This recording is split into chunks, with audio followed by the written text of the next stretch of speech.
Olá, estudantes do sexto ano, sejam todos muito bem-vindos à nossa aula de número 43, a matéria de ciências. Sou o professor Celso e hoje nós vamos falar sobre o solo.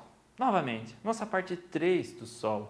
Nessa aula de hoje nós vamos falar sobre o preparo dos diferentes tipos de solos para a agricultura, então especificamente para o plantio, para a agricultura.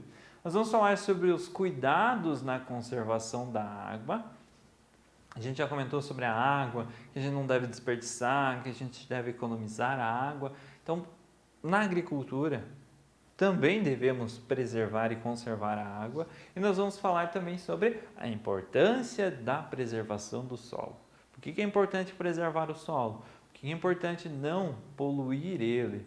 Por que é importante a gente ter um preparo adequado do solo? Então, alguns assuntos que nós vamos tratar na nossa aula de hoje.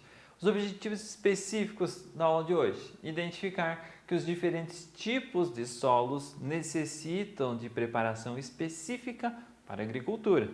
Você precisa ter um manejo diferente quando você vai cultivar para a agricultura o solo. Então, nós precisamos também conhecer a importância do correto preparo dos solos para a agricultura. Se a gente preparar o solo de maneira inadequada, de maneira incorreta, nós vamos estar poluindo o solo, prejudicando ele, tornando talvez ele até impróprio para o plantio de determinada cultura. E vamos conscientizar quanto ao consumo consciente de água. Reduzir a quantidade de água gasta na agricultura. Como que nós podemos fazer isso?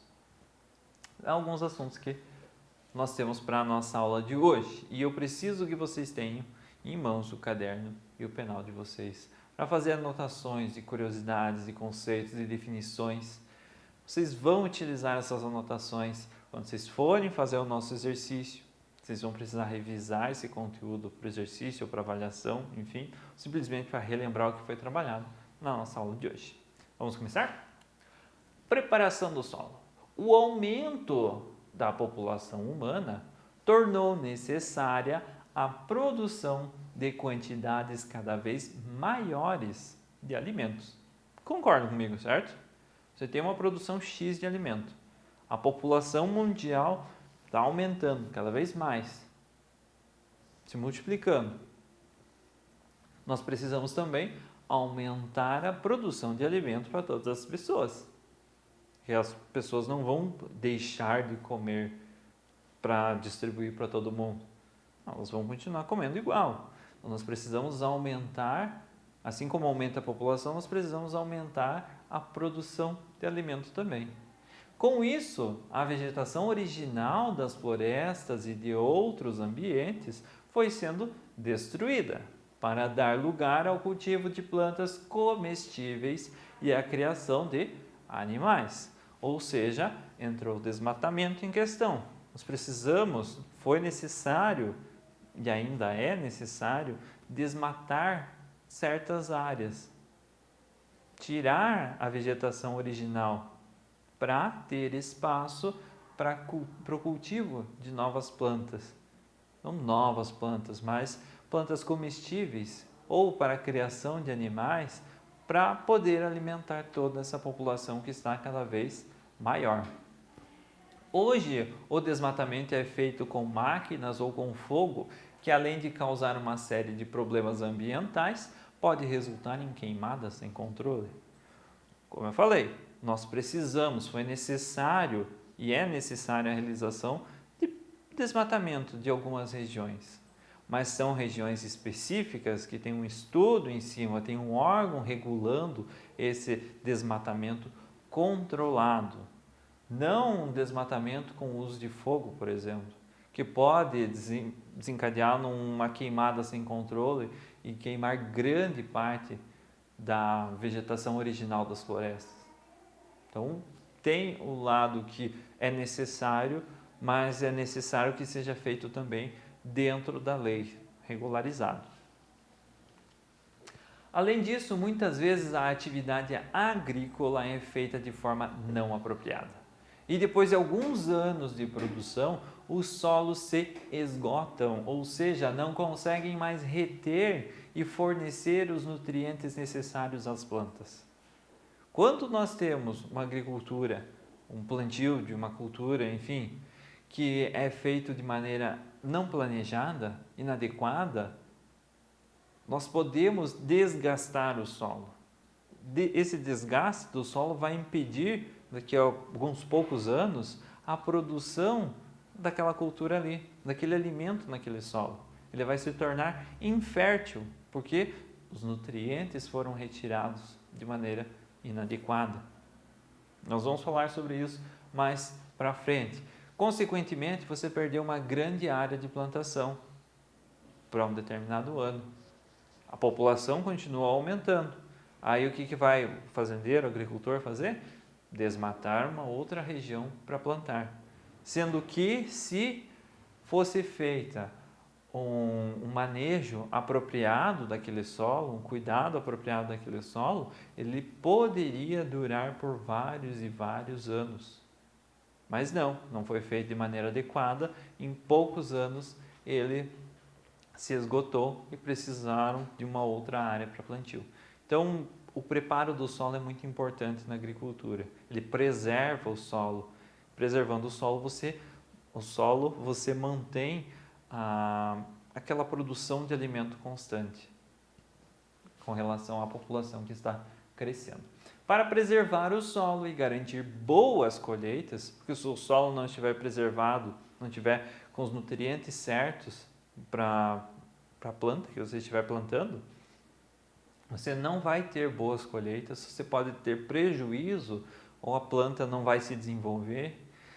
Mas para preservar o solo e garantir boas colheitas, são necessários certos procedimentos que devem ser orientados por profissionais, como os agrônomos, biólogos e engenheiros ambientais. Entre outros, mas esses são os que geralmente estão envolvidos na agricultura, principalmente os agrônomos. Eles têm um contato com os produtores, com os agricultores, e esse contato eles vão auxiliando na quantidade de adubo que tem que ser colocado na terra, o que tem que ser feito antes do plantio, se tem que esperar um ano, enfim, tem que plantar uma outra cultura ali. Eles vão dando esses conselhos para o produtor que ajudam a garantir a qualidade do solo e a garantir boas colheitas nos anos que se seguem ali. Quando o solo está muito compacto e duro, pode ser necessário arar a terra. Então, uma das atividades para você preparar o solo seria arar a terra. O que é arar a terra? Nada mais é do que revolver ela, remexer ela. Isso ocorre geralmente com o auxílio de um arado. Essa máquina escava, corta e revolve o solo, remexe o solo, até que ele fique fofo e poroso, permitindo a entrada de ar e de água. Então vamos pensar numa região onde tínhamos uma criação de animais, de gado. Tinha 500 cabeças de gado que viviam pastando numa determinada região. Então eles estavam compactando o solo durante todo esse tempo. 500 gados compactando o solo. Aí aquele criador resolve plantar naquela região. Para ele plantar, ele vai precisar primeiro arar o solo, mexer aquele solo. Por quê? Porque o solo estava muito compacto. E o solo compacto não é poroso, não permite a entrada de água e do ar. Ou seja, não vai ter plantas que sobrevivam ali, porque as plantas precisam da água e precisam do ar pelas raízes, certo?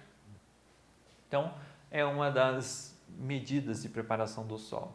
No entanto, em locais de clima tropical, seja mais para o norte do país, como em algumas regiões do Brasil, a aração deixa o solo muito exposto ao calor do sol e à ação de chuva. Por isso, hoje a técnica cada vez mais utilizada é conhecida como plantio direto sem aração.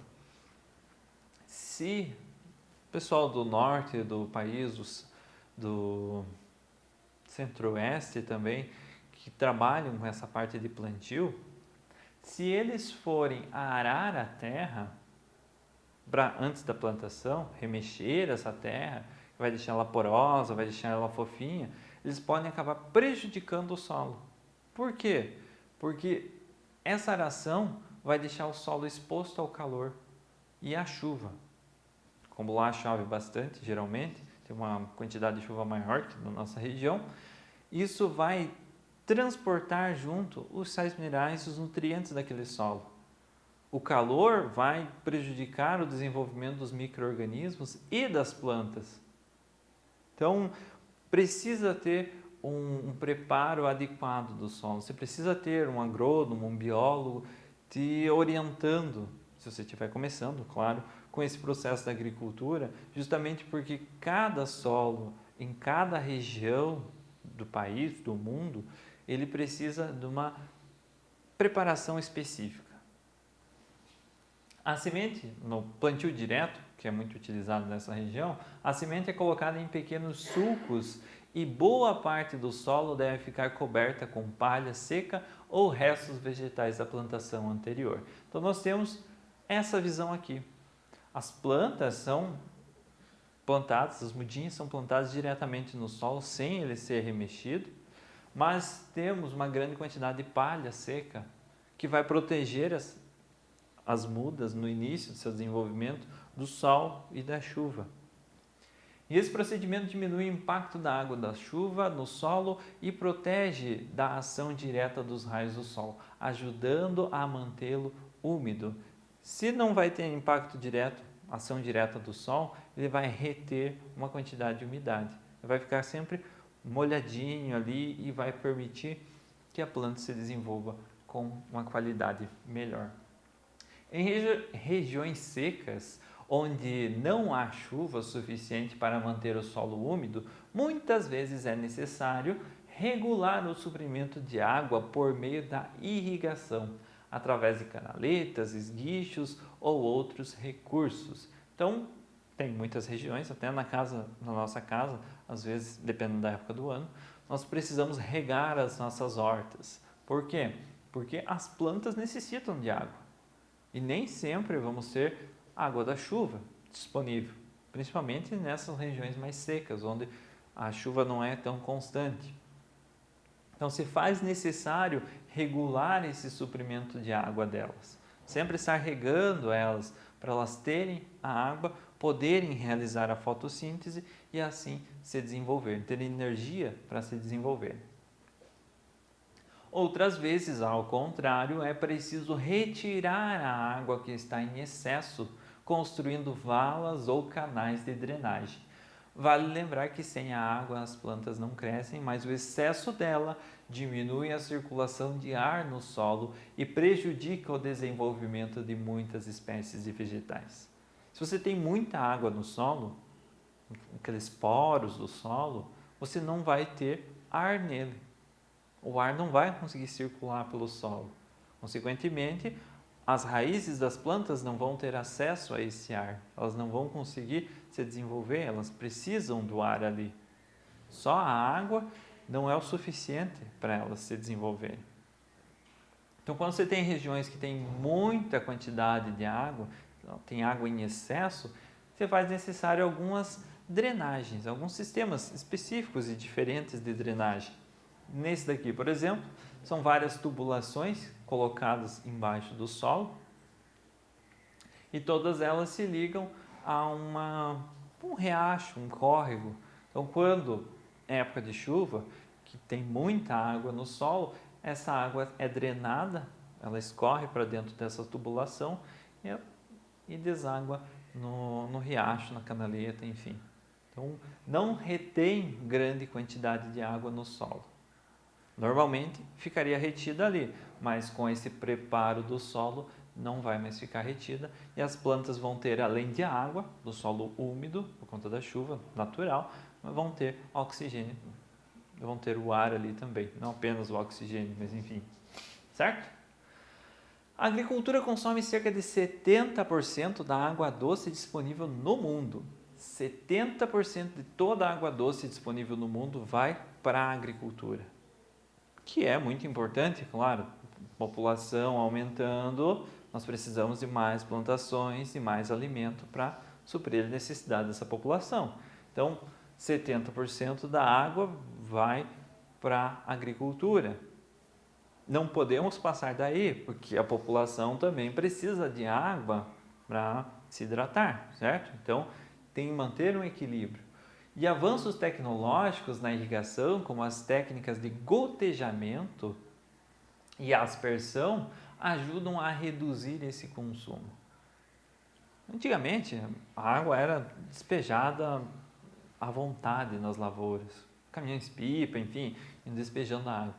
Hoje em dia já tem algumas técnicas que consomem menos água, que reduzem esse gasto da água nas lavouras. E elas são as técnicas de aspersão, onde vão jatos de água para as plantas, apenas o necessário para elas se desenvolverem, ou as técnicas de gotejamento, uma mangueira longa d'água com pequenos furinhos, que vai manter apenas aquela região onde está a planta aguada, úmida, certo? Então, isso reduz o consumo d'água. Ao invés de se molhar todo o solo, a água vai infiltrar e vai para os lençóis freáticos, enfim, vai desaparecer, entre aspas. Você vai gotejando pouquinho em pouquinho em cada planta e ela tem o suficiente para se desenvolver. Legal? Pessoal, essa foi a nossa aula de hoje. Espero que vocês tenham gostado do assunto. Se ficou alguma dúvida, retoma o vídeo, assiste ele novamente, faz as pausas necessárias para as anotações e nos vemos na nossa próxima aula.